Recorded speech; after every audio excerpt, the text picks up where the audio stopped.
माधवी भाभी और टप्पू सेना को लगता है कि नकली सोने की चेन दिखाकर मुसीबत टल जाएगी, पर ऐसा नहीं होता।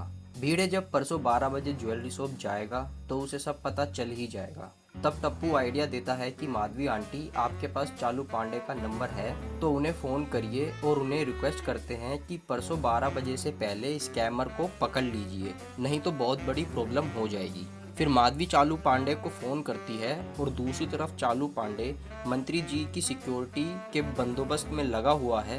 और तभी चालू पांडे को माधवी का फ़ोन आता है और टप्पू उनसे बात करता है और कहता है कि आप जल्दी उस स्कैमर को पकड़ लीजिए। पर चालू पांडे उसे कह देता है कि मुझे टाइम लिमिट मत दो, मैं अपनी तरफ से पूरी कोशिश कर रहा हूँ। फिर माधवी भी चालू पांडे से रिक्वेस्ट करती है कि प्लीज़ आप उस स्कैमर को 12 बजे से पहले पकड़िए।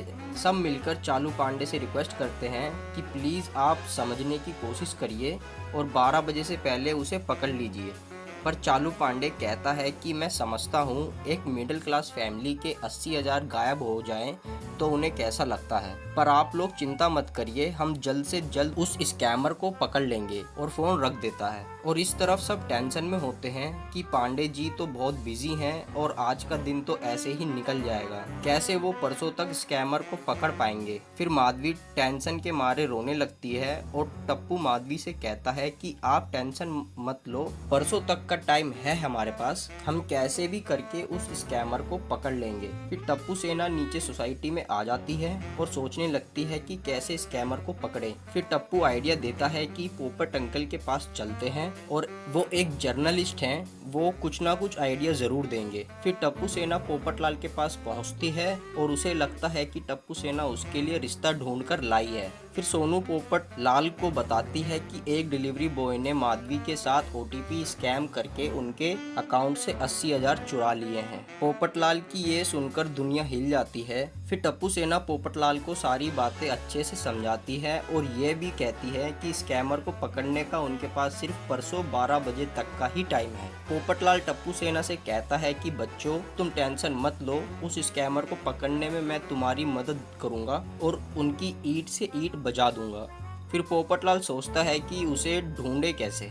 फिर पोपटलाल कहता है कि हमें सब शुरू से शुरू करना होगा, पहले अब्दुल की दुकान पर चलते हैं क्योंकि उसने ही उस स्कैमर को सबसे पहले देखा था, तो वहाँ हमें कुछ ना कुछ सुराग जरूर मिलेगा। फिर वो लोग अब्दुल की दुकान पर पहुँचते हैं और पोपटलाल अब्दुल से पूछता है कि अब्दुल, तुमने उस डिलीवरी बॉय को अपनी बाइक को किस तरफ धक्का मारते हुए देखा था?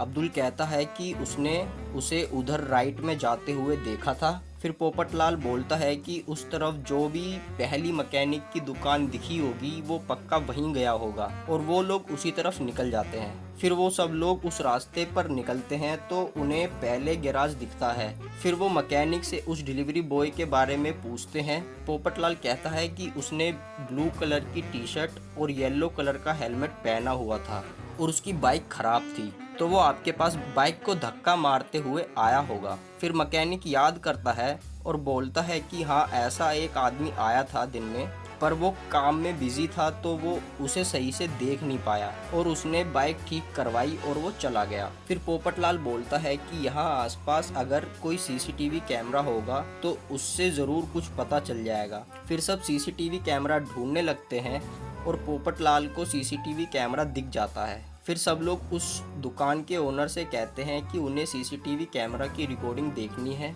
पर दुकान का ओनर थोड़ा अड़ियल होता है तो वो CCTV फुटेज दिखाने से साफ मना कर देता है और कहता है कि अगर पुलिस होती तो एक बार को दिखा भी देता, पर तुम लोग यहाँ से जाओ, काम के टाइम डिस्टर्ब मत करो। फिर सोनू उनसे रिक्वेस्ट करती है पर फिर भी वो नहीं मानता और उन सबको भेजने लगता है और इस बार गोगी उस पर भड़क जाता है और सब लोग गोगी को शांत करवा कर वहाँ से निकल जाते हैं और ये एपिसोड यहीं ख़त्म हो जाता है। अब आगे सब मिलकर कैसे उस स्कैमर का पता लगाएंगे, ये जानने के लिए आप हमारे चैनल के साथ जुड़े रहिए। Thank you for watching.